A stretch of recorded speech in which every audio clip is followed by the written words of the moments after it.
Good afternoon, everybody. Hey there, hi there, ho there. You're as welcome as can be. Hope everybody's having a good day here. I am making it through. Spent the morning at the doctor's, which is always a fun way to start the day, on 2 different doses of antibiotics. So, all right, we're going to get rolling into the show today. Big news, big news. Peacemaker, which has its season finale tomorrow, drops at midnight in the West Coast, 3 a.m. on the East Coast. It just got renewed. There will be a second season of Peacemaker, so we can at least assume that John Cena's character Peacemaker is going to live.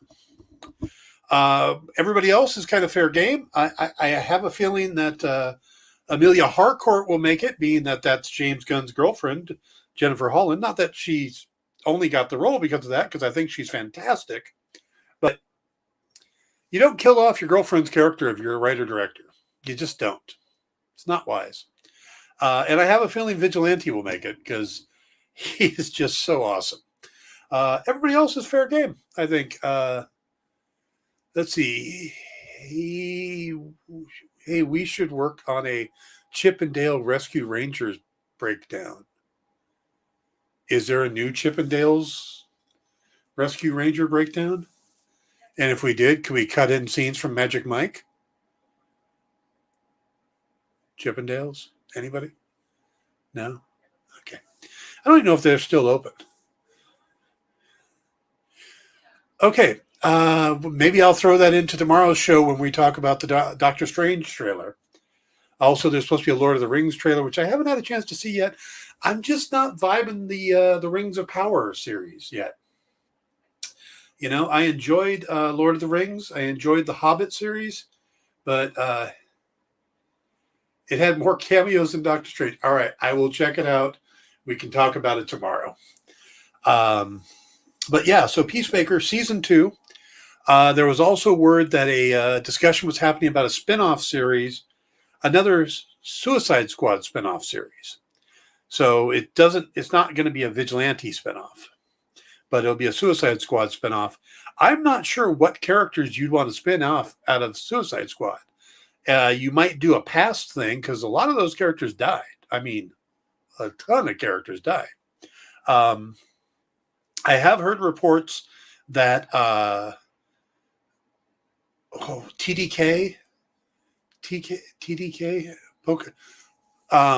Nathan Fillion's character is supposed to be alive, according to James Gunn. So maybe we follow the arm-off kid or the detachable kid. That was it, TDK, the detachable kid. Maybe we follow him. Polka Dot Man dies. Spoiler. Polka Dot Man dies in the series in one of the most glorious ways possible. I'm a superhero, squish. Yeah, so I don't think it's Polka Dot Man, and he is psychotic. Hey, Mark, how you doing? Glad to have you here. Okay, I do need your guys' help. Had a discussion last night. I'm coming to the conclusion that I think the term dad joke is getting overused. I think people are lumping any type of, are just kind of lumping all jokes into dad jokes unless they're like really big, long setups. And I debuted a joke on my Facebook page that popped in my mind. We mentioned it yesterday. I've told Kyle that I think it should be one of those black background, white lettered commercials we have here.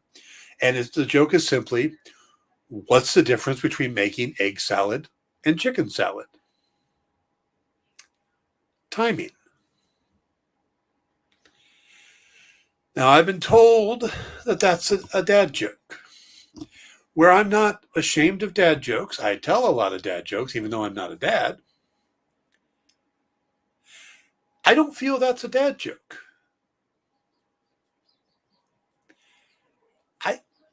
Dad jokes are usually puns, or they're not really funny, but it's the sincerity that they're delivered with. Like, I'm hungry. Hi, hungry. I'm dad. That's a dad joke.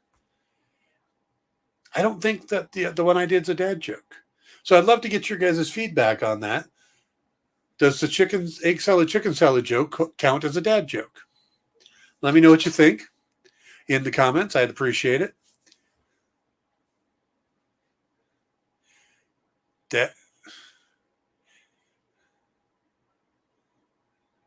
Yeah, Mark, I read that. I read that before. From Wiki, a dad joke is a short joke, typically a pun, presented as a one-liner or a question and answer, but not a narrative. Generally inoffensive, dad jokes are stereotypically told with a sincere, humorous intent or to intentionally provoke a negative reaction to their oversimplistic humor. It's not a pun. It's more science. But the rest of it does kind of work. I mean, it is just kind of the other parts of it. So, I don't know. It doesn't feel like a dad joke to me. It feels more like a nerd joke, intellectual joke, But let's see. Kyle says, dad jokes are about the complexity of the humor. Okay. Maybe. All right, we're spending a lot of time on that, and we shouldn't, but let's move on. Let's roll the spoiler warning, if you would.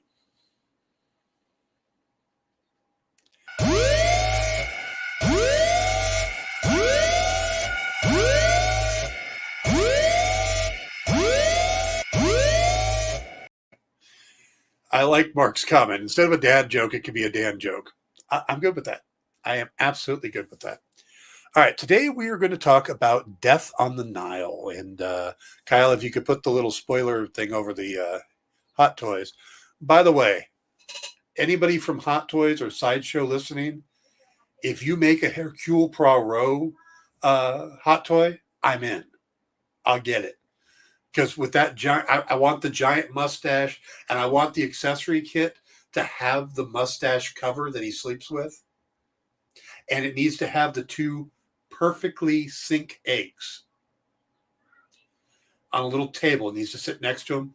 We need the Hercule Poirot hot toy. So, all right. So, I grew up reading Agatha Christie novels. I think I was probably 8 or 9 when I read my first one, and which seems a little young, but I remember picking it up at a used bookstore and sitting in the backyard reading it on a folding chair, and absolutely loving it. And that's where a lot of my love of mysteries comes from. I mean, if you check out my writing, at the heart of it, there's usually a mystery of some kind, whether it's a smaller part that drives some of the story, or if it's the overall mystery. When I stepped into 30 Days a Night, I brought a mystery into it. When I helped relaunch Shadowhawk, I brought a mystery to it. So I do kind of consider myself a mystery writer because there's always something to solve. And to me, that's how you move a story forward. That's the driving force of a story. It's the characters and what they're trying to figure out. And then the situation. Now, you can do horror that way. You can do sci-fi. You can do any genre with a mystery at the base of it, and it works great. Even a romance. So I am a mystery writer, so I do love mysteries, and I have read most of the Agatha Christie novels, but I didn't read them when I was very young, so a lot of the cases have kind of blurred together in my memory. Back in 2016, went and saw Murder on the Orient Express in the theater and absolutely loved it. Just the visual aspect of it, the fact he still shot it on film, the fact that they recreated the actual train down and all the little tiny details, the infinitesimal details, just like Hercule Poirot would, the absolutely tiniest details were paid attention to, and it made for an absolutely fantastic movie. But they also did what they had done in the 70s, which is they did a version and they brought in this big all-star cast. They had Albert Finney as Poirot. They had Sean Connery. And, just down the line, they had all these great actors. So when Kenneth Braugnah stepped in as both Poirot and the director, no, he wasn't the writer on it, but he was the director. He brought in that immense cast. You had Johnny Depp, you had Willem Dafoe, you had Judi Dench and Olivia Colman, just down the line, Michelle Pfeiffer. It's an amazing cast. Josh Gad's, Daisy Ridley, just Lamar Odom Jr. It's an amazing cast. And it was good. It really was good. I absolutely loved it. I have probably watched it a dozen times. I have it on 4K. It was the first 4K movie I bought when I bought my 4K TV and 4K digital player. And I will sit down and watch it as often as I can. I'm pretty sure it came out in 2016. Knives Out came out in 2017. I can double check that. 1 second. He's called me out here. Now, Murder on the Orient Express was actually 2017, so I am off by a year. So my apologies on that. Okay. Thought it was 2016, but it's 2017. And at the end of it, they do the big Agatha Christie ending. And Agatha Christie's funny because she's one of the few authors to have two different detectives that really, she had some other things too, but she had two main detectives that were very different in style. Hercule Poirot is kind of a Sherlock Holmes type. He's got his little quirks, but he's super intelligent, and you struggle to kind of keep up with him, where Miss Marple is very much the Angela Lansbury Murder, She Wrote type, the unassuming old woman who kind of comes in, and she's clever as hell, but you don't think about it. You don't expect her to be. Where Poirot is narcissistic, and everybody knows who he is, and his mustache is his signature. You see that and you go, oh my Lord, it's Hercule Poirot. And that plays a big part in the second one. But it's a fascinating character, but very different. So she wrote two different styles of murder mysteries, at least from the detective point of view. And neither one of them are the big action type of detective. There's no Sam Spade type. These are your dignified detectives. Yes, pardon me, I have to ask you a question. That type. So when Braugnah played the role, he did certain little things to it that made it different. Now, you've got the old 70s movies with, Albert Finney played it first, and then Peter Ustinov came in and did Death on the Nile. Also, David Suchet has been doing them as a series over in England for years that everybody loves. And, they kind of think of him as Poirot. So to have another actor come in as Poirot, it's really, you're trying to fill some big shoes. I think David Suchet just was just knighted for, and that's the main thing he's known for. So having Braugnah step in is pretty fascinating, and he plays the character very well, but he's a little different. They up the OCD aspect of the character, and in the first movie, they give us almost a James Bond style opening. They give us a previous case, that eventually ties in, but we get that chance to see him in action before we get to the main story. And that's interesting because you don't normally get that with detective series. Normally you just get right into the mystery and start sussing it out. And this one gives us that little prelude, and Death on the Nile does that as well.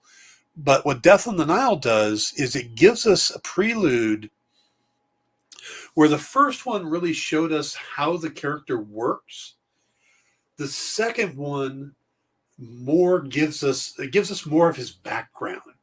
We see him during his days in the military, part of a unit. We see the inspiration for his mustache, someone else with that big mustache. We see him using his genius in a different way that saves a lot of people, but not everybody. And we see that it haunts him and that he has something that happens to him that permanently scars him because of it. And it kind of feeds into who he is. We also meet the woman. In the first one, we see that there's a photograph of a woman that obviously has his heart. We don't know exactly what happens to her, but we just know that he's not with her and he misses her. In the second one, we actually get to meet her. We get a little more about it, but again, we really don't know what happened. But that becomes a big part of the story as well. And where they do diverge from the novel quite a bit, not in a way that changes the story, but in a way that adds more depth to Poirot. Because I think when Christie wrote the character, she looked at him as a vehicle that would just keep going. In the same way that Sherlock Holmes was. There wasn't a lot of character development for Sherlock Holmes. We'd get little things here and there. And until Reichenbach Falls, he was just a tool for telling the stories in a way. We didn't get a lot of his backstory and his life. Well, with Poirot, we got that in the books, but here we get a little bit more. Where we get a little bit of it in the first one, here we find out how, again, why he grows the mustache, what his connection to the woman is. And they bring a character. Normally, once a book is closed, all those characters go away and Poirot just moves on to the next mystery. Pretty straightforward. They don't carry over. Well, this time they do. They bring Tom Bateman's character of Book back. The guy that, if you've seen the first movie, Book runs the train. And we find out that he's no longer running the Orient Express, that his dad has fired him because he really wasn't doing anything. And he's now currently living off of his mother's money. And we find out a lot more about Book. And again, Book plays two roles here. He is the Watson to Poirot's Sherlock Holmes, which is interesting because they never really had that in the books. There was usually a new character each time that sort of played that role, but not quite. And here, Book kind of becomes the Watson for Sherlock Holmes, for Poirot. But also he brings an emotional tie to the case for Poirot, which isn't in the books. Book does not appear in Death on the Nile in the novel. But he's used in a brilliant way to bring a lot more intensity and emotion to the case, which, again, Poirot is always very detached from the mysteries. And Braugnah has found a way to connect him to the mysteries in one way or another. And he did that with Murder on the Orient Express, in that he knew about the kidnapping that tied everything together in the first one, because he had been written to by the parent of the child who was kidnapped and was did not get the letter in time to help. So he felt, bad about that. He felt almost guilty. And that played into his emotional drive, which ups the intensity. And they do that here too. But putting that aside, Book also helps take away the coincidental aspect of it. And that's one thing that always bugs me about murder mysteries, when there's a coincidence, or in any story, when there's a coincidence involved. I talked about Jack Reacher last week. I love the Jack Reacher series. I thought it was awesome. But there's two moments that feel very coincidental to me. Two things that happen in it that it just happened to be, this character got killed in the same place that Jack Reacher is. And that doesn't make a lot of sense. So, and I'm actually rereading the first book, Jack Reacher book right now, Killing Floor, and I see that they actually handle it a little better in the novel.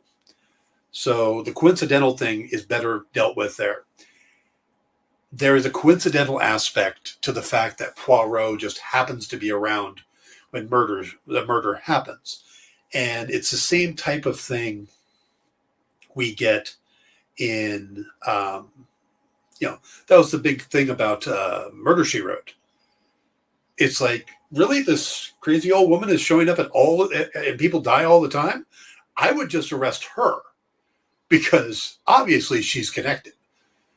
And if I'm a friend of hers and I'm seeing all these people die around her, I'm not her friend anymore. I'm as far away from her as possible. And that's kind of the Poirot thing, is that a lot of these books, where Agatha Christie was great at creating the mystery, her reason for putting her detective there wasn't always the best. And Death on the Nile had, a lot of times it's Poirot's on a much needed vacation. Yeah, you can't use that all the time. So they actually changed that in this. And in doing so, really upped the stakes as well. And I'm somebody who, I'm big on them being as true to the source material as possible. I can accept some changes if it helps the story, but I like them to be as true as possible. And in this case, the changes I saw all helped the novel. And by the way, I'm going to throw a plug in here. If you haven't read the original Agatha Christie books, specifically Murder on the Orient Express and Death on the Nile, they have audiobooks of them that are read by Kenneth Braugnah. So the gentleman who's playing Poirot now reads these books. Now, after Murder on the Orient Express, I redid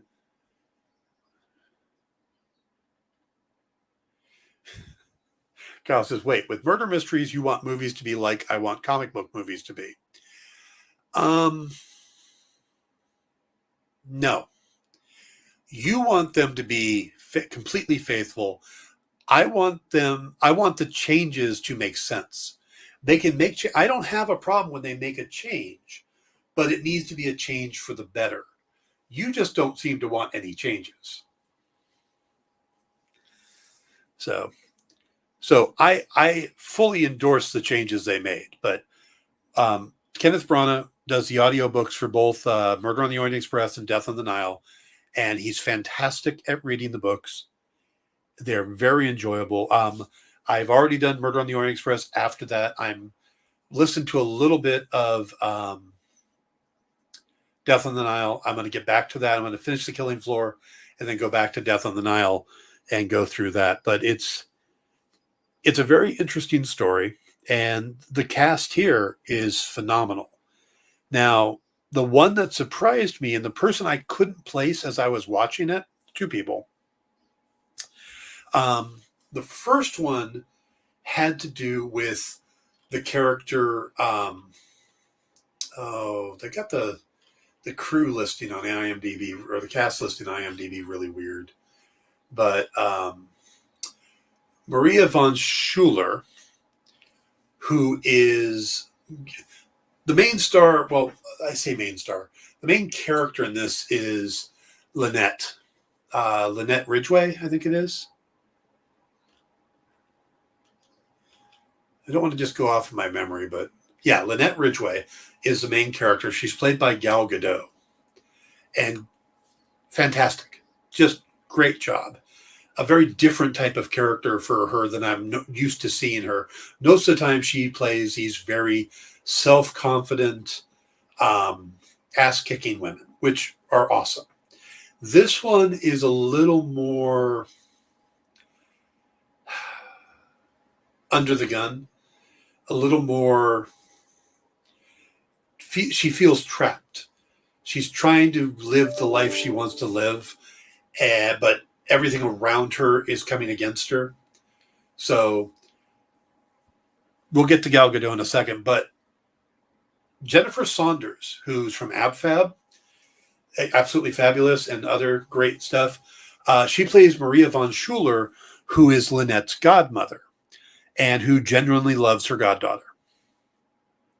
She also has had lots of money, has given most of her fortune away because she's against having, against servants and stuff like that. She's a champion for the working class. She has a maid, I don't want to say a maid, but like a nurse that travels with her and stuff. And her name is Bowers. And I couldn't place the actress who plays Bowers. And it was bugging me through the movie. Not so much that I got distracted, but every time I saw her, I'm like, no, who is that? I should know her. And it turns out she's Dawn French. And before AbFab and before a lot of this stuff, there was a comedy duo of French and Saunders. And so they brought back, they teamed French and Saunders up again as these characters. And there's a lot more going on with them. It's not just as simple as here's a rich woman and her maid or her nurse. There's a lot more to it. And that's the thing, is that every character in here, just like with Murder on the Orient Express, none of these characters are exactly what they appear. They're not two-dimensional. They're all in-depth characters, including Book, who gets a lot more, a bigger role here. So she was terrific. Then the other character that really stood out to me that I didn't expect to really like, but is Salome Otterborn, who is played by Sophia Okonedo. And I wasn't familiar with Sophia before this, but she is fabulous. Just absolutely fabulous as this older jazz singer who whose niece is friends with Lynette and who comes to play for the wedding. And she's been in stuff like His Dark Materials. She was in Hellboy as Lady Hatton back in 2019. So, she's been in a lot of really great stuff. But she's not an actress that really kind of stood out to me. She does a lot of British television, stuff like that. But totally stands out here. Really great character. And her niece is played by Letitia Wright, who, of course, is from the Black Panther movies. She plays Rosalie Otterborn, who manages her aunt and who accompanies her on piano or sings with her sometimes. These are just some smaller characters, but absolutely wonderful characters, and they all play important roles. But you've also got, and I'm going to say his name, and I know right now he's kind of persona non grata. He's been Me Too'd, or however you want to put it. He's done some really weird ass shit. And that's Armie Hammer. He plays Simon Doyle, the new fiance of Lynette Ridgway. And all of that other stuff, which is very important, does not take away from, how do I approach this? He's got issues. People should, yes, he's got issues, but he does a good job in this movie. And that's what we're talking about right now. He does a good job. Emma McKay does a great job as, names are so, these are tougher names. Jacqueline de Belfort, who is the scorned lover. Gal Gadot is wonderful in this. Annette Bening is really good. It was so nice to see Annette Bening in something. I haven't seen her in anything in a while. And just down the line, Rose Leslie is great in this. This is a wonderful cast. And it's a really, really enjoyable movie. Now, I think we've hit a little over the halfway point. So let me go ahead and go to a quick commercial. We'll come back. We'll finish up our talk about Death on the Nile, and then we'll roll into talking a little bit about Legend of Vox Machina. So be right back.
I'm Thomas Munn with Blue Juice Comics, and you're watching The Experience.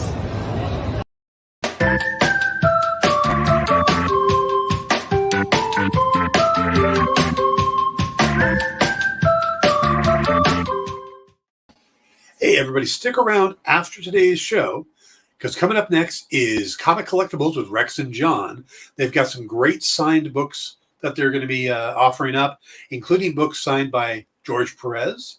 That's a Wonder Woman number 600 signed by George Perez. Some books by Jeff Johns, Scott Snyder, and just some other great book offered up. There's also a statue based off of Joseph Michael Linsner's art or his designs. So you want to stick around for that. That's right after the Dan Wickline Show. Now we're talking about Death on the Nile. I want to talk about the actual filming of it. The thing that stood out to me about Murder on the Orient Express was just how gorgeous of a film it was, and that it was filmed with some of the last film cameras that they had that are in use now, because everything is going to digital now. Now, I don't know if they filmed this with the film cameras. I hope they did. It looks like they did, but if they didn't, then obviously the tech has come even farther than I thought. But it's similarly done. There's a lot of footage of Egypt in it, on the Nile, some amazing places, and it looks fantastic. Also, there's a boat in this thing where that they're going down the Nile on this boat called the Karnak. Now, the Karnak is not a real boat. It's a fictional boat. But unlike the Orient Express, which it does exist or did exist, this, and when they recreate it, this is recreated from boats of that era. And it is like a 5-star hotel floating down a river. The thing is fantastic. All the rooms were made. They built it to scale, and every room is just super decorated. There's some behind-the-scene videos out there that are well worth watching to see just how in-depth they went on all of the rooms and all of the details on this boat. And you really you get taken into the ambiance of this ship, and it's amazing. There's also some really well-filmed scenes.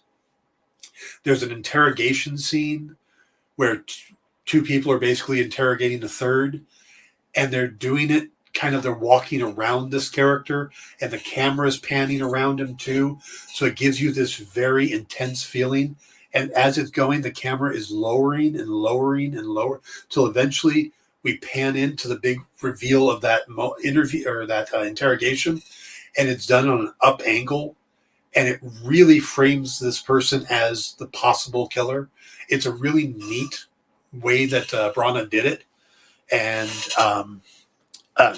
that's the kind of stuff that I think he's fantastic at, and he is one of my favorite directors. And it's like I still love the first Thor movie more so than any of the others, and it's Braugnah. That's a Kenneth Braugnah film, and I will say this right now, I will take the first Thor movie over Thor Ragnarok any day.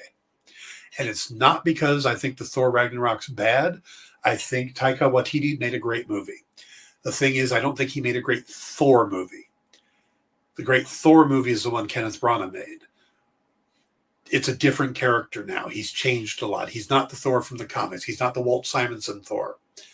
He's this new version of Thor. And I'm fine with that. We can move forward with that. That's great. But if I'm going to sit down and watch the Thor that I grew up with, the opulence and the spectacle that is Asgard, I want to sit down and watch the Kenneth Braugnah. So, all right. So let's talk about the mystery itself. The thing is, and I don't want to give it away because I know I've got the spoilers up, but I still, going to see a mystery, having the mystery ruined destroys it. So even if you got the spoilers, I'm not fine. Pound, I'm not fine. Okay. The thing is with this mystery, you can really only compare it. I mean, there's a lot of mystery movies out there you can compare it to. You could look at Knives Out. Knives Out did an amazing job as well. It's very similar to what this is, other than set in a modern day where these are set in the past. But Knives Out is also a really good twisted mystery.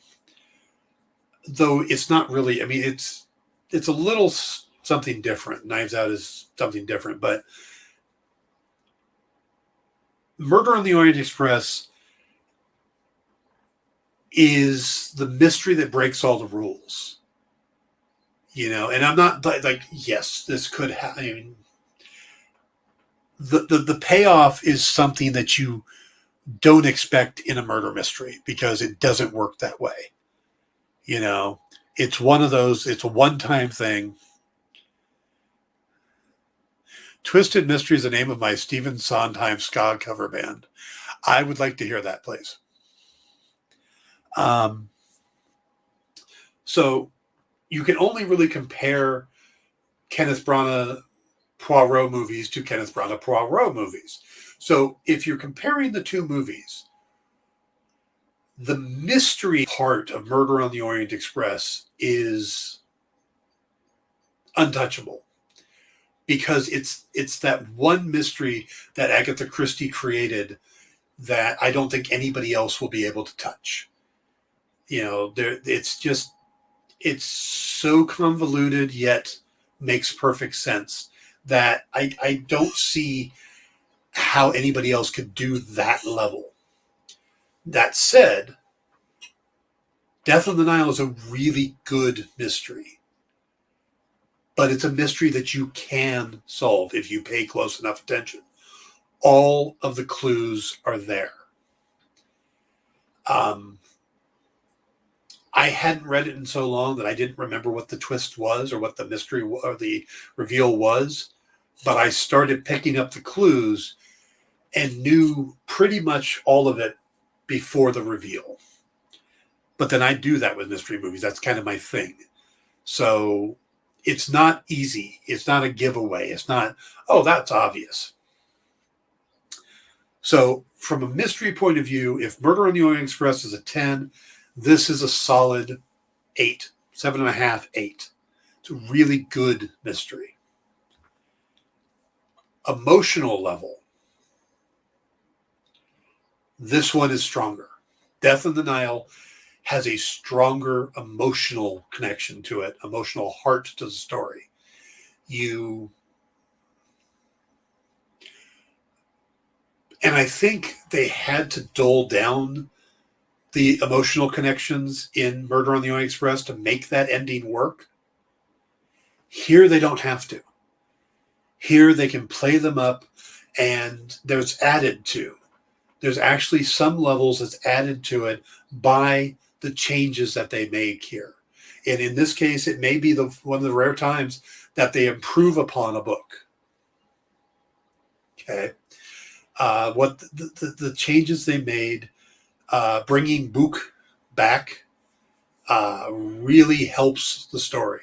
And that's not saying it was a bad story. It's a great. It's a good novel. It's one of her best.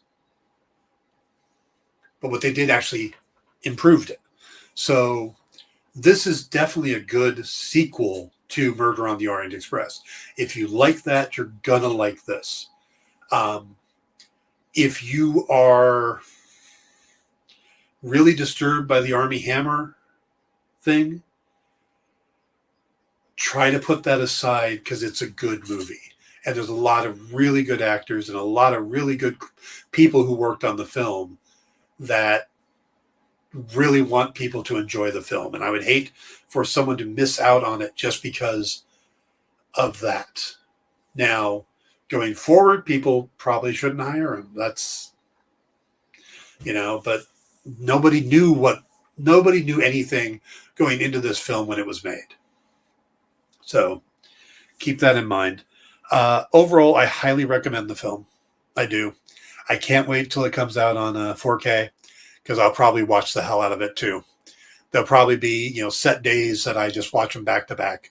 So I do love it. And I can't wait for Knives Out too. So I am a mystery guy. That's my thing. So definitely, I loved Death on the Nile. I took Lisa and her two kids, 18 and 16. The 16-year-old is actually a wannabe filmmaker.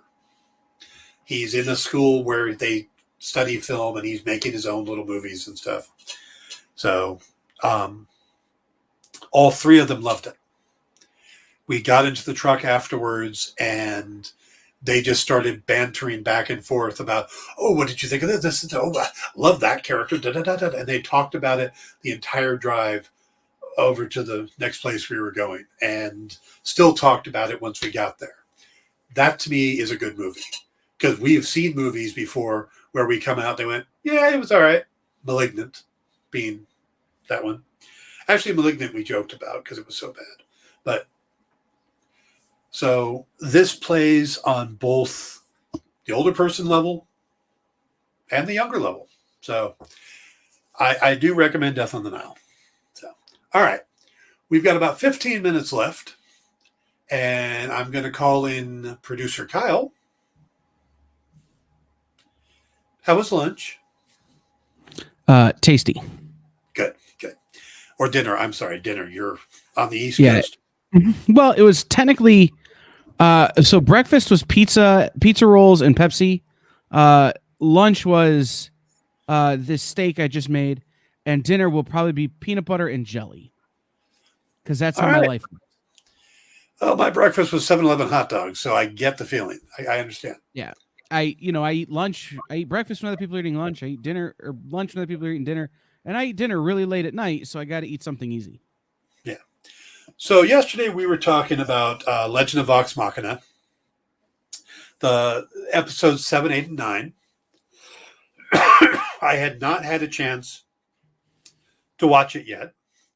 But after we did our in-stores this week, where we talked about some wonderful comic books in stores right now. And if you don't know where your local comic store is, go to comicshoplocator.com or whatever our little tiny tag is. But find your local comic shop, go buy it. Shadow Man number 6 is awesome.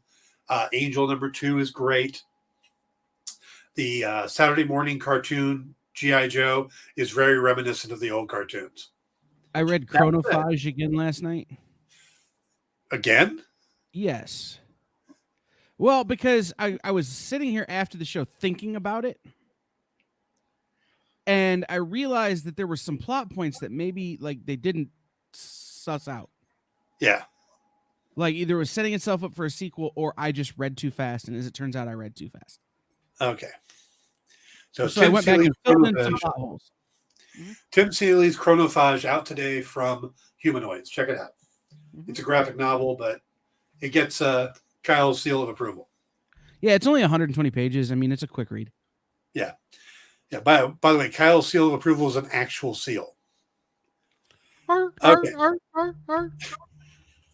So, Legend of Vox Machina. We got into the third set of episodes 7, 8, and 9. We are hanging heavily on the Percy story, but we do get resolution with Pike as well, and her journey to rediscover the light, which she comes back very OP. Yeah. I'll be honest though. Go ahead. No, please. No, I thought her coming back OP made a ton of sense for where the story is.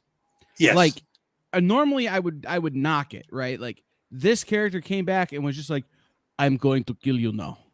And just it makes no sense story-wise. However, the way she comes back and what she brings to the table in doing so, yes, perfect. And what the particular creatures she's going against, right, which is perfect for her character class. Right. When you're a we now know cleric, like we had talked about this a couple weeks ago, like straight up cleric now. She's of a deity that is light centered, and you're fighting creatures of the dark. Yep. It winds up being a pretty good crossover. Yep. I thought these episodes were really good. I thought Scanlan got a nice spotlight. Kyle tells you why to play the bard. That was my favorite part, by the way. The Scanlan side story was just perfect. Yeah. My first D&D character was a bard, and I still love the character. And I actually am playing a new campaign, and I'm bringing him in, and I'm DMing now, and I'm bringing him in as an NPC, and I'm messing with the other characters, and my old DM is in the group, and I don't think he's quite made the connection yet. The way Scanlan, in the end, handles his business, is just perfect too. Like it's everything you want from a Scanlan fight. Yes, like it ends the way you expect it to. If you're familiar with now disgraced indie wrestler Joey Ryan, it's a very Joey Ryan ending. So super fun. Yeah. We also get a lot more detail on Percy's origin and the pepper box gun.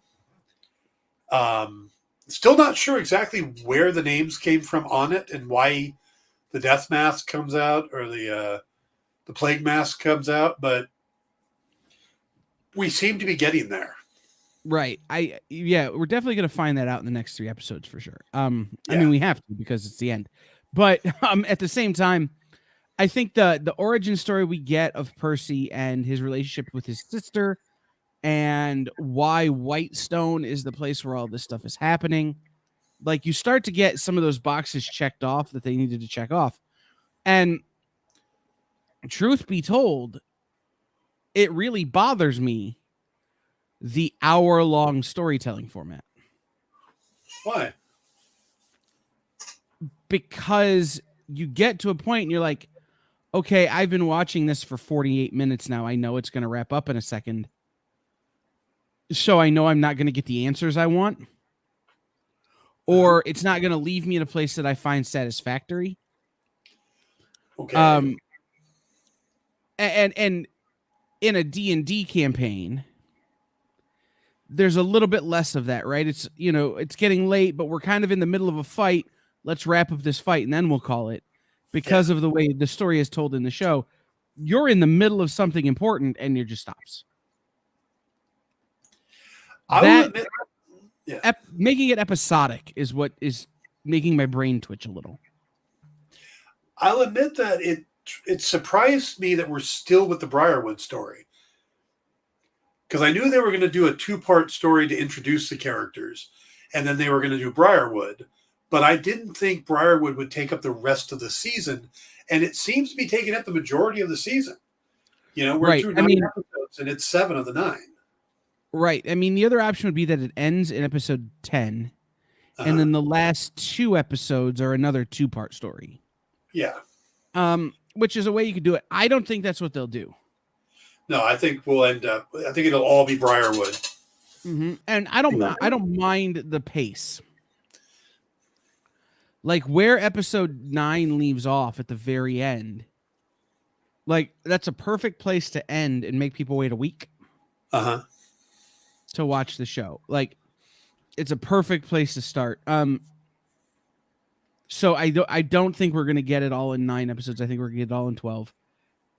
And I think the fact that they stick with the Briarwoods, they're such an understandable antagonist. Yeah. In terms of, okay, a blue dragon is great, but how's the blue dragon different than a green dragon or a purple dragon or a red dragon or any other kind of dragon, right? It's a little more, there's a lot more exposition you have to do. Whereas you see the Briarwoods fight, you see what they do, you see their tactics, you know who they are. Yes. Now, in one of these episodes, we got some understanding as to why they are what they are. And, okay, there's some character development on the bad guys. Great. So I think paying them off in 12 episodes is actually a stronger move than trying to pay them off faster. Yeah. No, I agree. And I think they will do the last 3 episodes. We'll stick with the Briarwoods and then kind of set us up for any potential second season if there is one. Which I got to believe there's going to be at this point. Well, because, I mean... Right. It's definitely not going to be a Kickstarted thing again. No. If they do it. It'll definitely be an Amazon paid, like, let's do this for real. Yeah. And so Amazon already... Yeah, and Amazon already renewed Jack Reacher. So I can't see them waiting too long if it's going to be one way or the other. We should know. Although I don't want them to renew it before the series ends. You were talking about this with Peacemaker earlier. Yeah, it bothers me because now you know at least someone survives. So there's a little bit less in that last episode. But what if Chris Smith dies and John Economos takes over as Peacemaker? As a fan of Steve Agee, that's never gonna happen. It's never gonna happen. It'd be awesome, wouldn't it? Sure, but it's never gonna happen. He's done the best killing in the series. It's true. But again, my thing is that we know that at the very least you get Peacemaker and probably someone else. Yeah. True. Who killed the gorilla? If you renew it. I don't get the reference. If you renew it the day after the last episode comes out, great. Yeah. That's an announcement that any media consultant would tell you to hold. Unless you need to approve your stock prices, but yeah, that's a bigger story. So, no, very excited for the last 3 episodes of Vox Machina. If you watch these, pay attention to Scanlan. He's perfect. I'm getting tired of the twins. But that's just because I hate rogues. So, only one's a rogue, one's a hunter, or ranger, which is just a rogue with clever disguise. So it's just the character type just bothers me, so I'm getting tired of them. But everybody else is great. Yeah. I love Grog. Grog, kill everything. That's right. Which one can I kill? Any of them? Yes. Right. I got shot a bunch of times. I can't believe I've never played a barbarian in a game yet. Oh man, I played a ogre one time that had similar abilities to Grog. Yeah. Where like he could get shot a bunch of times and it didn't really slow him down. He was dumber than a bag of hammers. It was so fun. Lisa plays in the big group that I run, Lisa plays a berserker, the big blue guys Mm-hmm. named Snake Eater. And she plays it so well. Right. Just nails it. It's such a great character. It is my favorite character in that group. You always have one. Yeah. So Absolutely. All right. So Legend of Vox Machina drops Thursday night, Friday morning. Peacemaker drops tomorrow morning, wherever you are. Death on the Nile is in theaters now. Go see it. And Peacemaker 2 or season 2 has already been approved. And I think that kind of takes care of everything. Yeah. Yep. That's pretty much everything for the day. Stick around for Comics Collectibles with Rex and John. They got a good show lined up. Get that George Perez book. That is awesome. And we will see you tomorrow as we talk the Doctor Strange trailer and I guess Chippendale? Take care, Mark. Take care, everybody. Have a great night, and we'll see you tomorrow. Good night, everybody.